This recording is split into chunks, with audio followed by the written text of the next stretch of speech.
ระเสนอเส้นทางทั้งโนลมพร้อมต้องตีผากล้องสนั่นอกกะสั่นว่าโอ้นอคู่บ่มี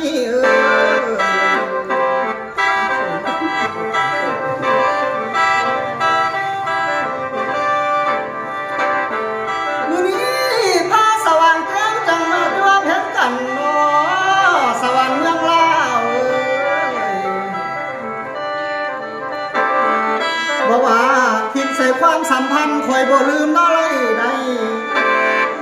เส้นปีแล้วพันปีบ่ลืมง่าย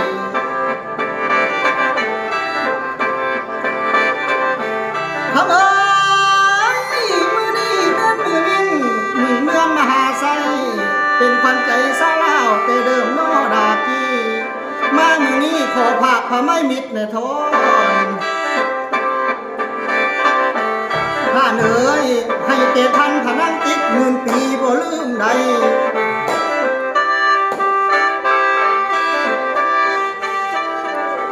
โอ้น้ออยู่ข้างเหนือกลางใต้ไปมากะหูข้าวขาโคตรบ่พ่อเอ้ยบุญเอ้ยเจ้าอยู่บุญคอยอย่าพี่ขนิ่งคอยเกาหลัง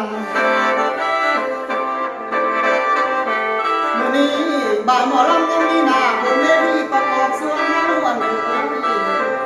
ขอให้ทราบพี่น้องทั้งแล้วหินโต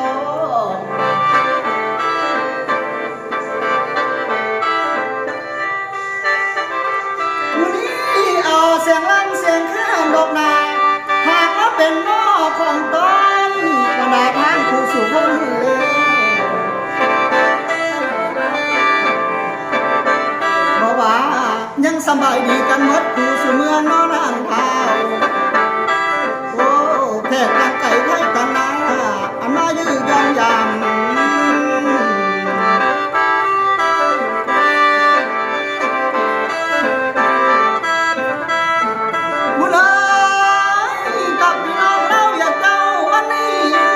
เป็นวันดีเกินขนาดทั้งหมู่เฮาและญาติพี่น้องเตรียมจอมมาสู่คนดอกนาคุณเอ๋ยถึงว่ามันสิแป้วแนวใดก็ตามซาบอกว่ามาบุกแอกละน้อเห็นพรสลองงานนี้ม่วนกระใจ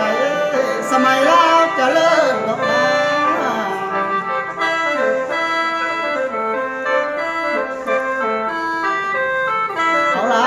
เอาละพ่อนี่ให้หมอแทนนอกปักก่อน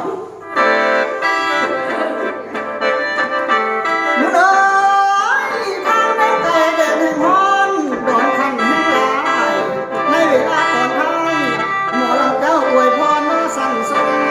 ผ่านผู้นำทุกภาคส่วนให้เจ้ายืนแล้วมันพันปีอย่าไข้ป่วย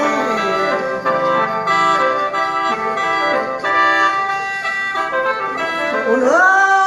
ยกับทำด้วยประหยัดให้มีเว้นทางที่ทน